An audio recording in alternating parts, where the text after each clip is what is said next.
is Off the Cuff Cooking with Rachel and Jodie. Did you know that your waffle iron can cook more than just waffles? Yes, I did know that. I also know that today we're going to make 2 different non-waffle recipes in waffle irons. And we're going to try a fancy trick. Very fancy. Let's get started. So we found this really funky cookbook on Hoopla. It's called Will It Waffle by Daniel Shumsky, and both of the recipes that we're making today are from that cookbook. I'm going to make rosemary hash browns. So to start off, I'm preheating my waffle iron on medium, and then I'm going to mix together 1 russet potato that's been peeled and shredded. And then after we shredded it, you have to wrap it in a paper towel and squeeze all of the moisture out. Your potatoes need to be really dry. And then you're gonna add a ½ teaspoon of fresh chopped rosemary, and then a ½ teaspoon of pepper, and a ¼ teaspoon of salt. Then we're gonna mix that together. Now I'm going to open up my waffle iron. It says it's ready. I'm going to spray it with a little bit of Pam. And then I'm just going to heap those potatoes right on there. Ooh, I can hear them sizzling. And he says in the book that you kind of overfill it a little bit. That's what he said. So I'm just going to stick them all on there. And then he said to press down on them. Those need to cook for about 10 minutes. We're gonna make waffled chocolate stuffed French toast with whipped butter. That sounds amazing.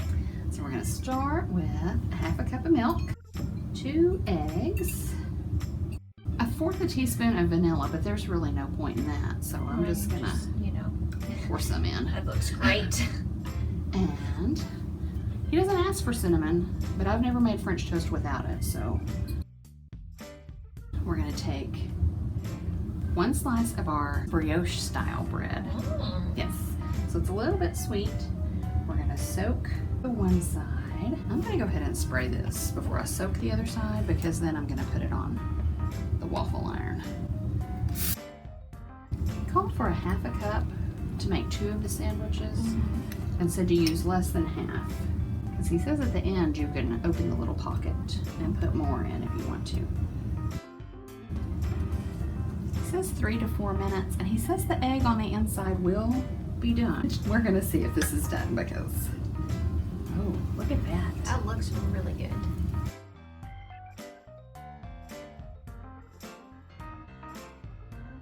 Okay, let's take our taters out. Don't those look good?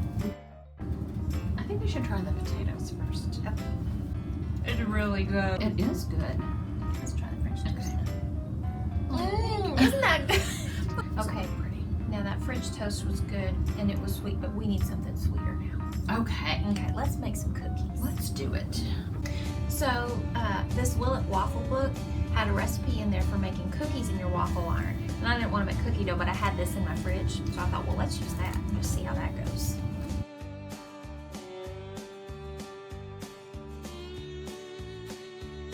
So thank you. Oh, you're gonna do all of them at once? Yes, I am. Oh, see, I'm not gonna do that. Jodie! Jodie, my cookies are done! Look at, don't you think they're done? Yes. They're huge! I think they're done. I don't think so. Uh-oh. Uh-oh. How do I get them off there? Well, you know. No, I don't. Sure I did. Pick it up and dump it.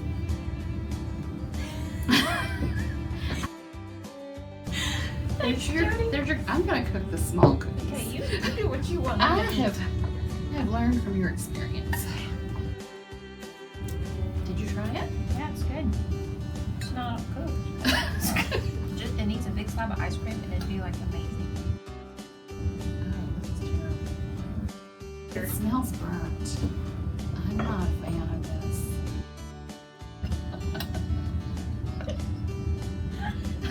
I think I've seen Anna Garden do that before.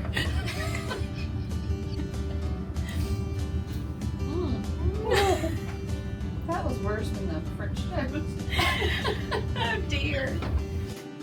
Well, Today we learned that French toast should not be sandwiched in a waffle iron.